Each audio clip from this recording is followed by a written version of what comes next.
everybody. Welcome to a new episode of Nile Tech. With your AI host Sarah. We will explore various fields of information technology and technology updates locally and internationally. We will engage conversations with many experts in this field. In addition, we will know about everything new in the field of AI, machine learning, information and communications technology, and artificial intelligence. At Nile Tech, we will follow events, cover activities, and attend exhibitions and conferences on everything related to artificial intelligence, mechatronics, and information technology. Just stay with us.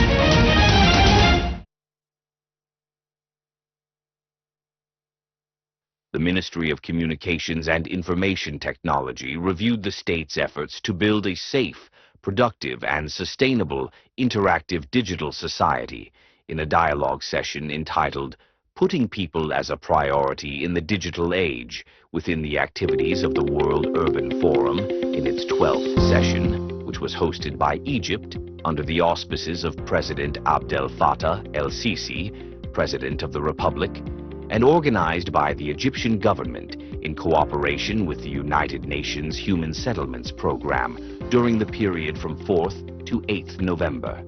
During the session, Engineer Ghada Labib, Deputy Minister of Communications and Information Technology for Institutional Development, praised Egypt's hosting of the World Urban Forum as a unique gathering of leaders, experts, and communities to find practical solutions to the challenges facing urban areas, with a shared vision to build comprehensive, sustainable, and resilient cities, explaining that putting citizens first has become the main driver of all state policies, including digital policies under the new republic, pointing out the importance of technology as a tool for empowerment, as digital solutions empower all groups equally, bridge gaps, respect privacy, and create a foundation for comprehensive and sustainable development by creating a supportive digital ecosystem.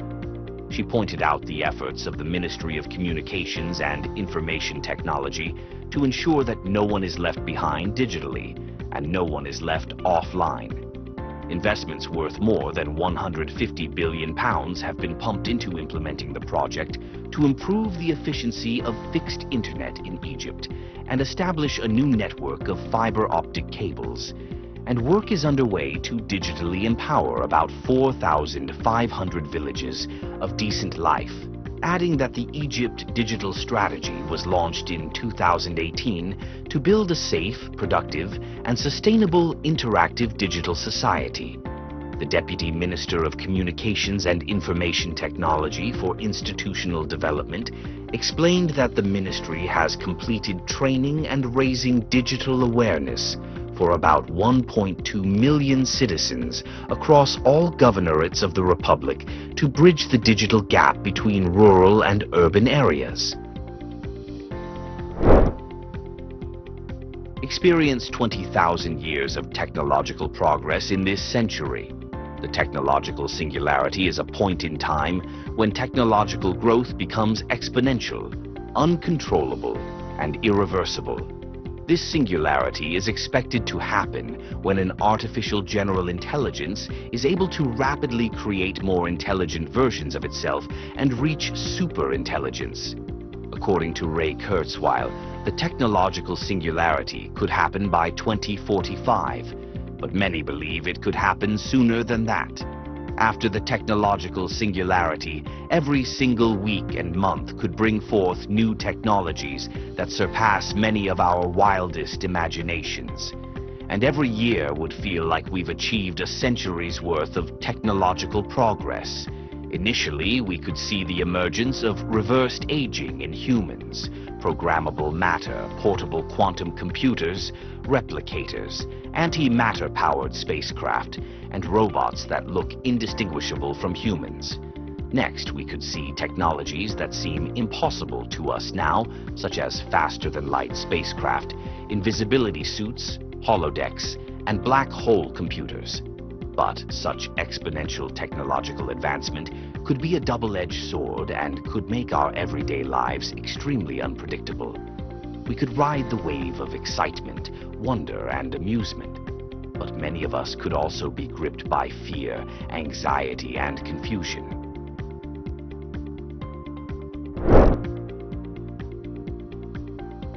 We could stop aging and eliminate all major diseases.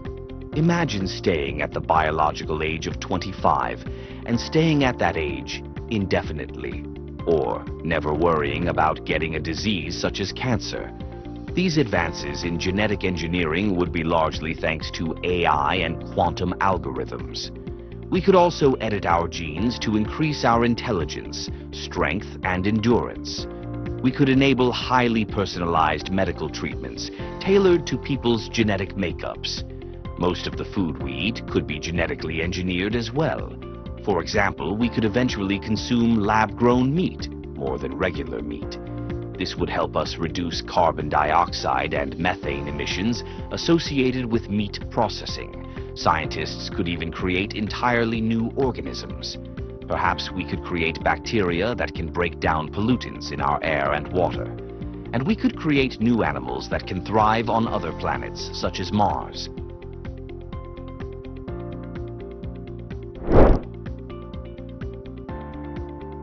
Humans could merge with AIs and machines.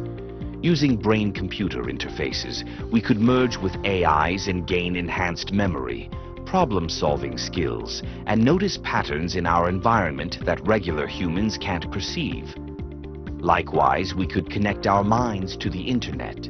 This could allow us to browse web pages and perform computer work using our thoughts while wearing mixed reality headsets.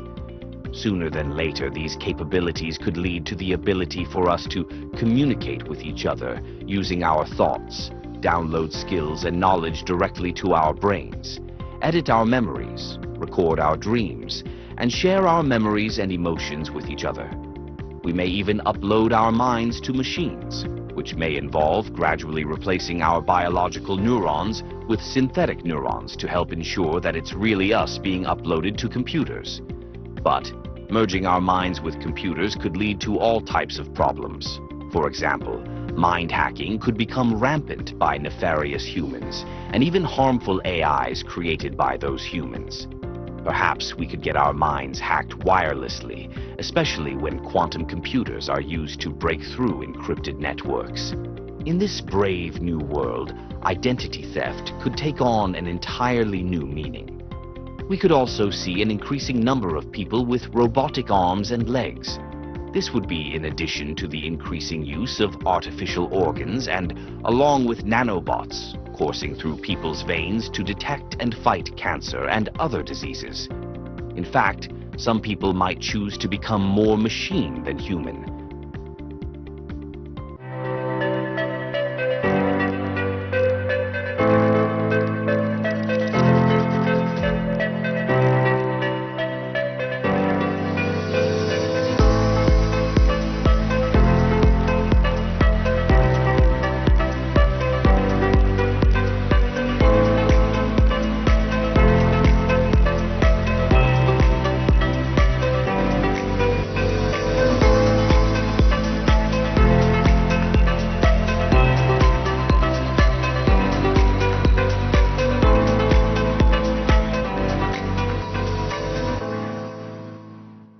Hello, I am going to explain you today the idea of green hydrogen. The project of green hydrogen started here since around maybe 10 years ago with the cooperation of German partners.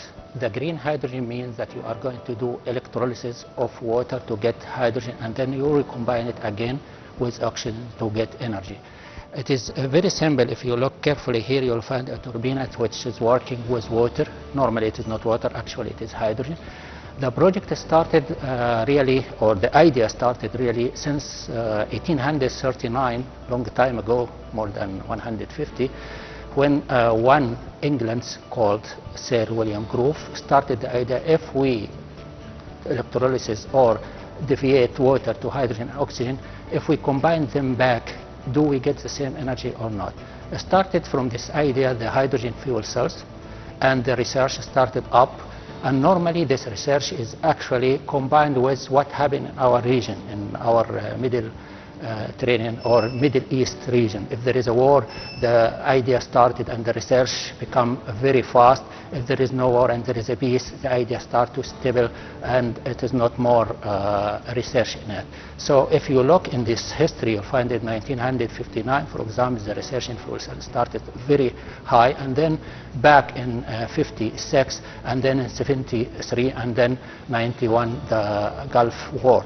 So this idea mainly you produce hydrogen for as mobile energy for cars, for space, for buses, for laptops, for mobile, where you have small fuel cells, you introduce hydrogen inside and oxygen from the air. So we call it green hydrogen because it's coming from electrolysis of water. There are another types of hydrogen which comes from organic compound. They call it, for example, blue hydrogen. When you use energy from fossil energy like electricity, normally coming from oil or from gas, we call this blue hydrogen. If it is coming from solar, like solar panel like this one, then we call it green hydrogen. What we do now is our work here is catalyst. These fuel cells, when you use it to just electrolysis of water to hydrogen and oxygen, you need a catalyst and you need a membrane. So if you look in one of these cells here, there is a catalyst. We try to modify it here by nanoparticles, and we use actually a very few amount of one of the elements which is expensive called platinum. So we try to use a very few amount of platinum.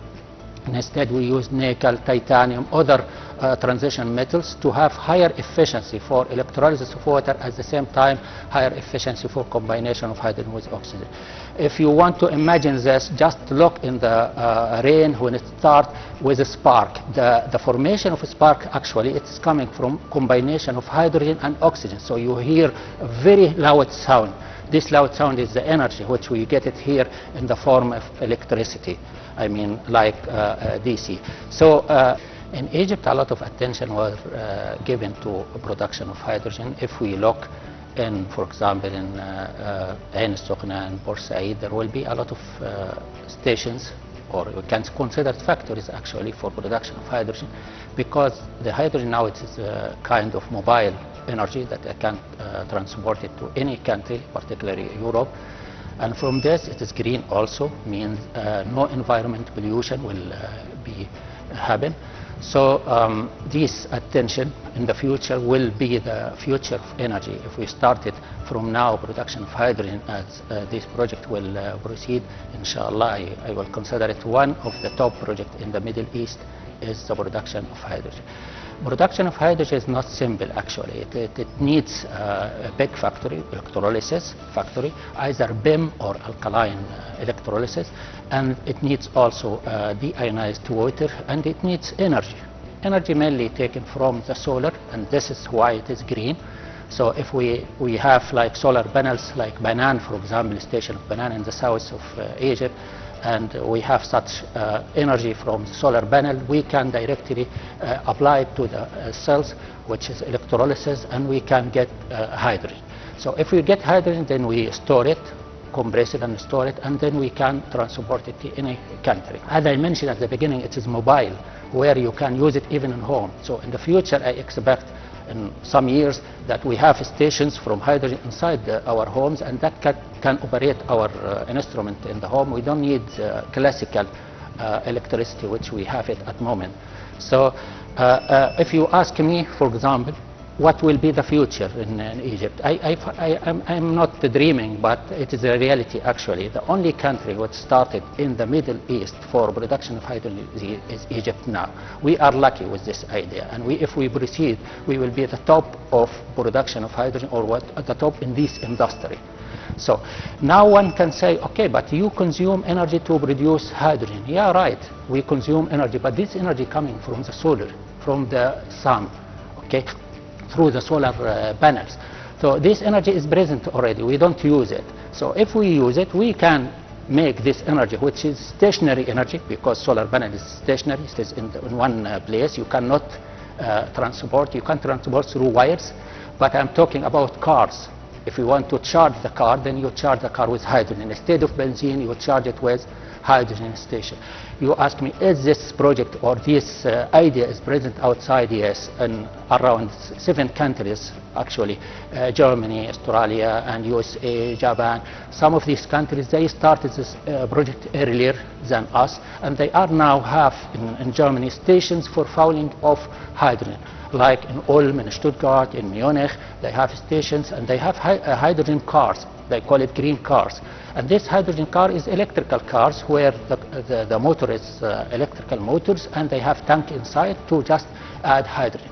What is the outcome of hydrogen? Electricity and water, because hydrogen combined again with air, oxygen from the air, to form water and electricity. That's all. So that's why we call it also green. There is no contamination to the environment.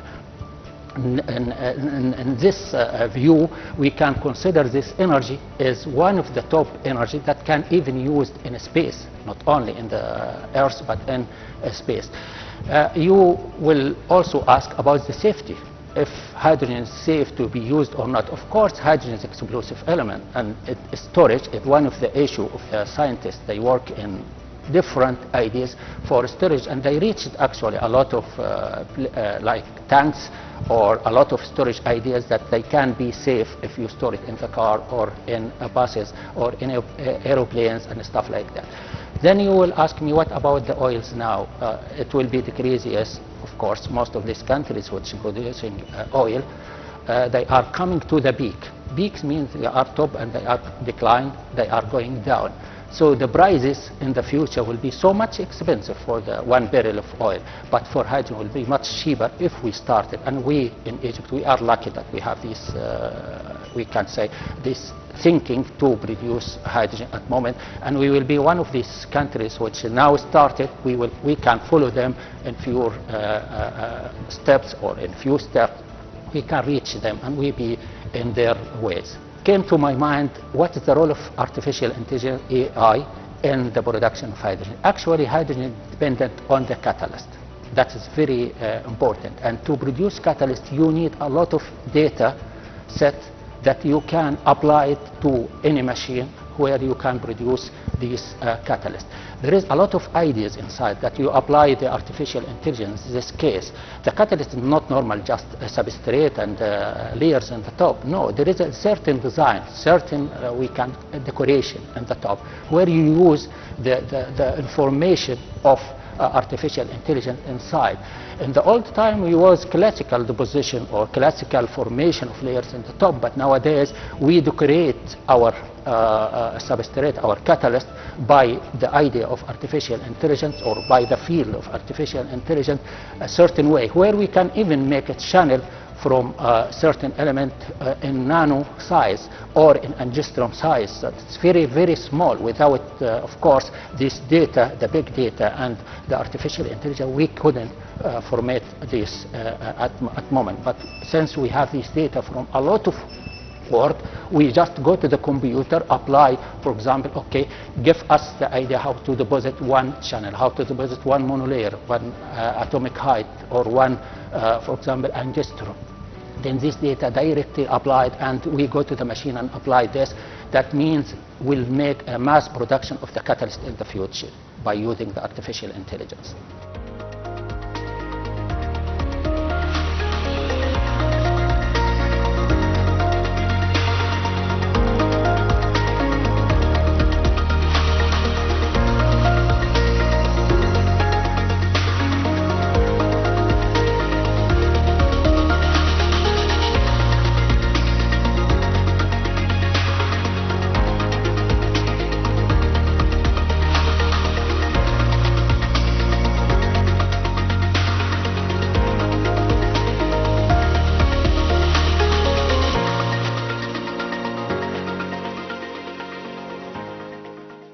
It is the end of this episode of Nile Tech.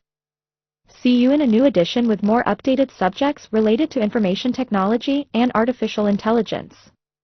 Waiting for your comments and opinions on the program's Facebook page.